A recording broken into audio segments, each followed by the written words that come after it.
Local elections వస్తే ఈ రోజుకి ఇప్పటికిప్పుడు ఎలక్షన్లు జరిగితే ఒకవేళ గ్రామాల్లో మాత్రము తప్పనిసరిగా పార్టీ నుంచి కాంగ్రెస్ నుంచి వ్యక్తి నిలబడ్డాడు అని చెప్తే ఆ వ్యక్తిని ఇంటి ముందరికి పోయి ఓటు అడిగే స్థితిలో లేదు.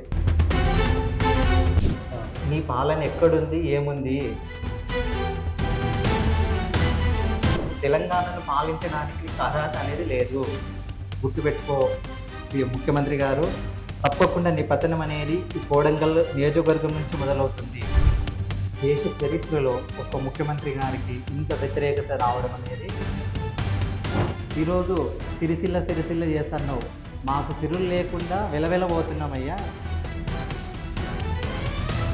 ఎంతసేపు ఉన్నా సిరిసిల్ల అంటూ సిద్దిపేట అంటూ ఒక మాటలు ఉన్నాయి. నీ ముందల మైకు పెడితే పొంకనాలు తప్పిస్తే కానీ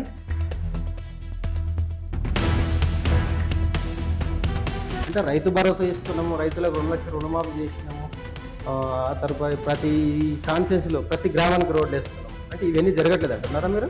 జరగడం లేదు. గత ప్రభుత్వం చేసిన పనులకు మాత్రమే వీళ్ళు భూమి పూజలు చేస్తున్నారు. ఇక్కడి నుంచి అయినా ఈ మాటలకి స్వస్తి చెప్పండి, పనుల మీద దృష్టి పెట్టండి.